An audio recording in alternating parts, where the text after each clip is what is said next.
So Dorothy Lane, along with many other photographers, they embarked on this trip to document evidence for the government, and uh, and this is one of the photographs she took migrant mother. And before she took this photograph, he took many similar a series of photograph as she approached this woman. Right, she was driving on the freeway. She was driving at the time, Nipomo uh, freeway, driving, and she kind of saw another freeway, but driving on the road, and she saw this tent and the mother with her kids right here. Home seems to be homeless, so she thought a little bit and actually make a U-turn and turn around and slowly approached uh, the mother. And the closer she gets to each steps, she got closer. She took a photograph. Right, so she took a photograph. Uh, Closer, took a photograph of the baby. Photograph until she gets very close. She took this one, and it was this one that became an icon of the depression. It was this one that was sent back to Washington D.C., sent back to and was published uh, on the newspaper and shocked the entire nation. Let me share a quote from Dorothy Lane with you before jumping back to this photograph to do a little bit of the visual analysis. So she writes, right, documentary photography records the social scene of our time, mirrors the present, and documents for the future. Its focus is on the human, recording his customs at work, at war, at play, or his round of activities through 24 hours of the days. It portrays his institutions, family, church, government, political organizations, social clubs, labor unions. It shows not merely their facades, but seeks to reveal the manner in which they function, absorb the life, hold the loyalty, and influence the behavior of other beings. Documentary photography stands on its own merits and has validity by itself.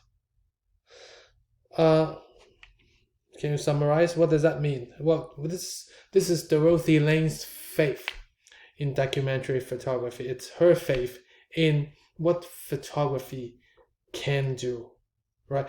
Because before this point, we're talking about, again, art, photography, how the early stage of photography, but it was during the when photography getting into the real world, the society, taking on different missions, sending back photos, being used as different evidence. It's in this context, right? It's when it was used through this process, it was used that people discovered that yes, photography is used for documents, for documentary purpose, but this documentary purpose is in itself a form of art because it reaches so deep. It can record everything, right? War at play, 24 hours of the day, portrays this institution, the family, church, government, everywhere that the camera can go into and show you and frame the scene and show you the fact and that reality shown through a photography.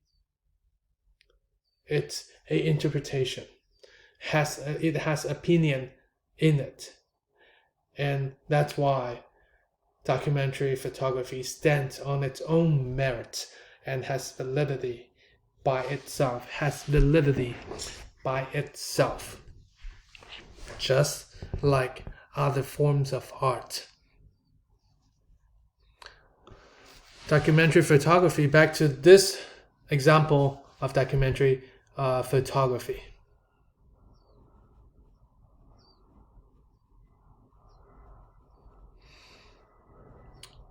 what do you notice at the very beginning? Of course, the face, the frowning of the face, and the lights is on her face. So it is this intention, and two also intention about the composition is that her gaze is looking not at the photographer, not at Dorothy Lane. It's looking somewhere else, because it makes her independent in her own world, in her own circumstances, right? If she's looking at you, if she's looking at the audience or the photographers while this photograph was taken, then it would be instead a communication that's initiated, right? The eyesight connected with the audience, but this is deliberately not connecting with the audience, but keep a distance, right? That her eyes are looking somewhere else, and she's frowning. She's had all things to worry about: food, places to live, her kids. How is she gonna take care of her kids?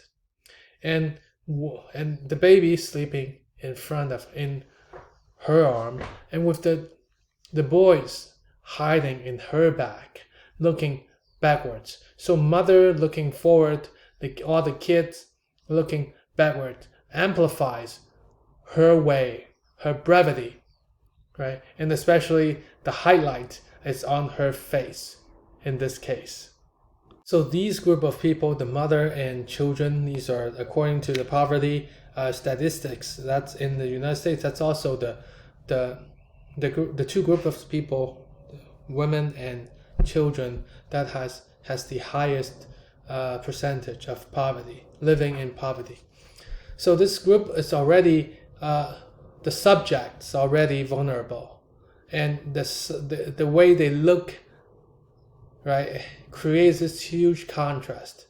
The boys look hiding, leaning in her mom, frowning, shows it just all these elements, and seems like shrinking, focusing in the middle, but not really expanding arms, athletic kind of stretching arms, interacting with the space. They're not interacting with the space, right? They're just trying to keep to their own space because, again, they're vulnerable.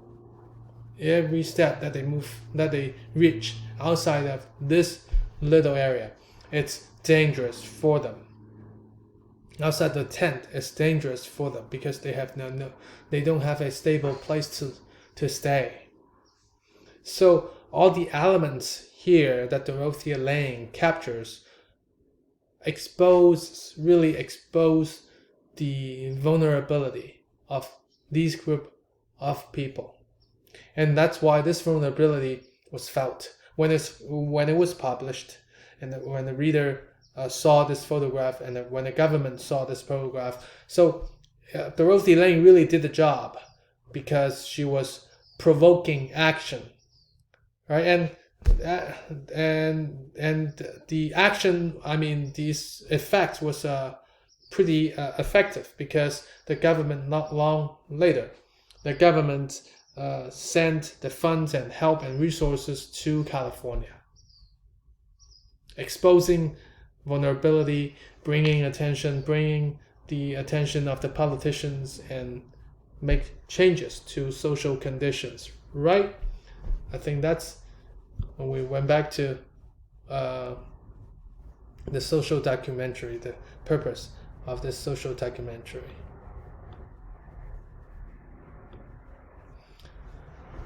And I want to talk to you, Alfred Stieglitz, the steerage. This is a